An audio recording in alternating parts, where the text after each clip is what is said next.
2003 December 18వ తేదీన supreme court న్యాయమూర్తిగా నియమితులైనప్పటి నుంచి ఇప్పటి వరకు జస్టిస్ కపాడియా 771 తీర్పుల్లో భాగస్వాములయ్యారు. ఒక్క ఆలోచన సమాజాన్ని మారుస్తుంది, చరిత్ర గతిని తిప్పుతుంది, మరెందరికో ప్రేరణనిస్తుంది అని కపాడియా ప్రగాఢ నమ్మకం. అందుకే ఎన్నో క్రియాశీలక మార్పులకు శ్రీకారం చుట్టారు. దీంతో న్యాయ వ్యవస్థకు అనుసంధానంగా ఉన్న అన్ని వ్యవస్థల్లో కదలిక పుట్టింది. కేంద్ర ప్రభుత్వంతో సహా సిబిఐ, ఎన్ఫోర్స్మెంట్ డైరెక్టర్, ఆదాయపు పన్ను శాఖ వంటి ప్రతిష్టాత్మక సంస్థలపై కపాడియా వేసిన అక్షింతలతో అవి చురుగ్గా, పారదర్శకంగా పనిచేయడం మొదలుపెట్టాయి. ఈ క్రెడిట్ అంతా సరోజ్ కపాడియాదే. నిజాన్ని నిర్భయంగా చెప్పడంలో కపాడియా తరువాతే ఇంకెవరైనా. సెంట్రల్ విజిలెన్స్ కమిషనర్గా థామస్ నియామకం చెల్లదని జస్టిస్ కపాడియా కుండబద్దలు కొట్టాడు. దీంతో అసలు థామస్ కేసే తనకు తెలియదని, ఆయన మీద ఛార్జిషీట్ దాఖలైన సంగతే తానెరుగనని మీడియా ముందు అమాయకత్వం వలకబోసిన ప్రధాని పార్లమెంటు ఉభయ సభల్లో అవినీతి కేసులో చిక్కుకున్న థామస్ను సివిసిగా నియమించడం తన తప్పే, అందుకు పూర్తి బాధ్యత నాదేనంటూ తన తప్పిదాన్ని ఒప్పుకున్నారు.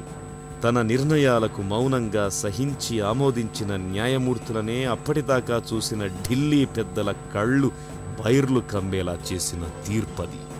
న్యాయ వ్యవస్థ క్రియాశీలతను, ఔన్నత్యాన్ని నిలబెడుతూ కపాడియా నెలకొల్పిన సమున్నత సంప్రదాయమిది. పార్లమెంటులో ప్రధాని చేసిన వ్యాఖ్యలు కపాడియా పుణ్యమే. ఎంతటి మహామహులైనా వాళ్లు చేసిన అప్రజాస్వామిక చర్యలను ఖండించారు. అసంభవం అనుకున్నవి సంభవం చేసి చూపించారు. జస్టిస్ కపాడియా దెబ్బకు ఎంతోమంది ప్రముఖులు రాజీనామాలు చేశారు. అర్థబలం, ఖండబలంతో తలలెగరేసుకు తిరిగిన మహానుభావులు న్యాయస్థానంలో తలలు వంచుకునేలా చేశాడు కపాడియా. 2G స్పెక్ట్రమ్ కుంభకోణం కుట్ర చూపించాడు. అమాయకత్వం నటించిన ఏ రాజాను కటకటాలు లెక్కించేలా చేశాడు. దీనిమీద సుప్రీం చేసిన కామెంట్సు, ఆదేశాల వల్లే ఆ కేసులోని విషయాలన్నీ ఒక్కొక్కటిగా బయటపడ్డాయి. సిబిఐ దర్యాప్తు గాడిన పడింది. ఈ విషయంలో కపాడియా ప్రధానిని సైతం ప్రశ్నించాడు. ఏమిటి మౌనం, సమాధానం చెప్పండి అని హుకుం జారీ చేశాడు.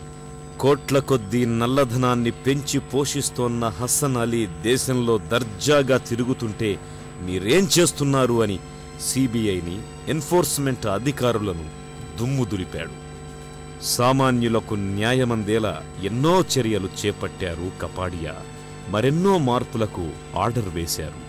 అత్యాచారానికి గురైన మానసిక వికలాంగులు కూడా పిల్లల్ని కనొచ్చు అని చెప్పింది supreme court. Narco analysis, brain mapping, polygraph లాంటి సత్యశోధన పరీక్షలను నిందితుడు అంగీకరిస్తేనే చెయ్యాలని ఆదేశించింది. కేంద్ర ప్రభుత్వ విధానాలు, సిద్ధాంతాలతో విభేదించారనే నెపంతో గవర్నర్లను తొలగించడం కుదరదని స్పష్టం చేసింది. బళ్ళారిలో గణితవ్వకాల రాక్షసానికి తెరపడిందన్న, విద్యా హక్కు చట్టం జాతికి కొత్త ఆశలు రేపుతోందన్న కపాడియా సామాజిక దృష్టికి, మేధాశక్తికి ప్రతీకగా నిలిచే తీర్పులే. చక్కటి ధారణాశక్తితో పాటు ఆలోచనా పాటవాన్ని సొంతం చేసుకున్న కపాడియా న్యాయ విద్యను అభ్యసించి లాయరుగా 1982లో వాదించిన తొలి కేసుతోనే దేశంలో సంచలనం సృష్టించారు.